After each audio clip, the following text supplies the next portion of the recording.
अगर इच्छा ही दुख का कारण है तो क्या इंसान बिना इच्छा के जी सकता है? और अगर इच्छाओं को दबाना गलत है तो फिर शांति कैसे मिलेगी? एक तरफ गौतम बुद्ध जो कहते हैं इच्छा छोड़ो, दूसरी तरफ ओशो जो कहते हैं इच्छा को समझो। दोनों का लक्ष्य एक था लेकिन रास्ते बिल्कुल अलग। आज हम समझेंगे ओशो और बुद्धा में असली अंतर क्या था और मॉडर्न लाइफ के लिए किसका रास्ता ज़्यादा प्रैक्टिकल है। सबसे पहली बात शुरुआत करते हैं कि इंसान दुखी क्यों है। हर इंसान कुछ न कुछ खोज रहा है। कोई पैसा, कोई प्यार खोज रहा है, कोई सम्मान खोज रहा है, कोई शांति खोज रहा है। लेकिन समस्या यह है कि जो मिलता है वह कुछ समय बाद सामान्य लगने लगता है। नई गाड़ी चाहिए, नई नौकरी चाहिए, नई रिलेशनशिप चाहिए। मन हमेशा अगले टारगेट की तरफ भागता रहता है। और यही बात बुद्धा ने 2500 साल पहले समझ ली थी। उन्होंने कहा मन की तृष्णा ही दुख का कारण है, क्योंकि इच्छा कभी खत्म नहीं होती और पूरी हुई तो दूसरी पैदा हो जाती है।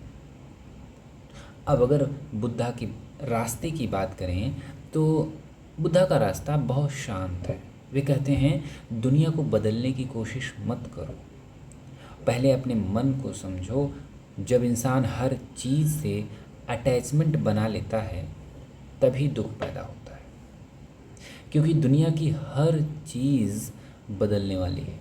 पैसा बदलेगा, रिश्ते बदलेंगे, शरीर बदलेगा, लोग बदलेंगे। और जो बदलने वाली चीज़ों को पकड़ कर बैठता है उसे दुख ज़रूर मिलता है। इसलिए बुद्धा कहते हैं कम चाहो, शांत रहो, ऑब्जर्व करो, रिएक्शन मत दो। उनका पूरा जोर अवेयरनेस और डिसिप्लिन पर था। सुबह ध्यान, संयमित जीवन, मध्यम मार्ग, न ज़्यादा भोग न ज़्यादा त्याग, एक संतुलन।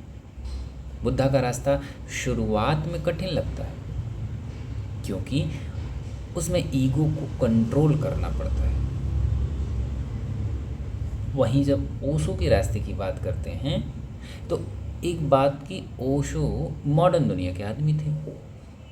उन्होंने देखा कि लोग अंदर से दबे हुए हैं। समाज ने उन्हें इतना कंट्रोल किया है कि इंसान नेचुरली रह ही नहीं सकता।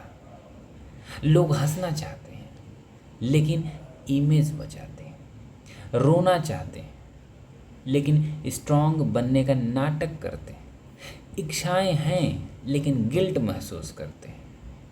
और आप सब भी समझ रहे होंगे, बहुत सारी चीज़ें हैं आपसे रिलेट करते हुए ओशो से। और ओशो कहते हैं कि यही रिप्रेशन है, इंसान को बीमार बना देता है।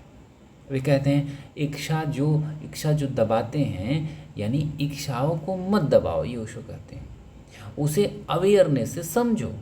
अगर गुस्सा आता है तो पहले उसे देखो, अगर जेलसी है तो उसे एक्सेप्ट करो, भागो मत।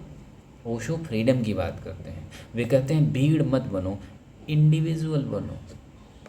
उन्होंने मेडिटेशन को भी डायनेमिक बना दिया। डायनेमिक मेडिटेशन ओशो का कहा जाता है, जिसमें नाचना होता है, रोना होता है, चिल्लाना होता है, गहरी ब्रीदिंग होती है। क्योंकि उनका मानना था कि मॉडर्न इंसान का माइंड बहुत थका हुआ है, पहले उसका कैओस बाहर निकालो फिर शांति मिलेगी। अब अगर इन दोनों में अंतर की बात करें तो एक लाइन में समझो तो बुद्धा कहते हैं कि इच्छा कम करो, शांति मिलेगी। वहीं ओशो कहते हैं कि इच्छा को समझो, जागरूकता आएगी। बुद्धा का रास्ता इनवर्ड साइलेंस की तरफ जाता है, वहीं ओशो का रास्ता इनवर्ड फ्रीडम की तरफ जाता है। बुद्धा जहाँ स्ट्रक्चर देते हैं वहीं ओशो स्ट्रक्चर तोड़ते हैं। बुद्धा अनुशासन सिखाते हैं, वहीं ओशो इंडिविजुअलिटी सिखाते हैं। लेकिन सबसे इंटरेस्टिंग बात यह है कि दोनों का अंतिम लक्ष्य लगभग एक ही था। वो क्या था? मुख्यतः तीन। पहला अवेयरनेस, दूसरा इनर फ्रीडम, तीसरा ईगो का अंत। अब हम देखेंगे कि मॉडर्न लाइफ में कौन सही है। हमारी लाइफ में जो आप सुन रहे हैं इसमें, कि आपकी लाइफ में कौन सा सही है। तो आज के समय में किसका रास्ता सही है? सच कहूँ अगर, तो दोनों की ज़रूरत है दोस्तों। अगर इंसान के जीवन में डिसिप्लिन नहीं होगा तो केओस बढ़ेगा ही, और अगर फ्रीडम नहीं होगी तो लाइफ दबाव बन जाएगी। तो शायद मॉडर्न इंसान के लिए सबसे प्रैक्टिकल रास्ता यह है कि बुद्धा से शांति लो और ओशो से फ्रीडम लो। बुद्धा से मेडिटेशन लो और ओशो से सेल्फ एक्सेप्टेंस लो, और फिर अपना बैलेंस बना लो। शायद समस्या इच्छा नहीं है, समस्या अनकॉन्शियस इच्छा है। शायद समस्या दुनिया नहीं है, समस्या हमारा बेचैन मन है। बुद्धा हमें शांत होना सिखाते हैं, ओशो हमें खुलकर जीना सिखाते हैं, और शायद पूर्ण जीवन वही है, और शांति और स्वतंत्रता दोनों साथ हो जाए।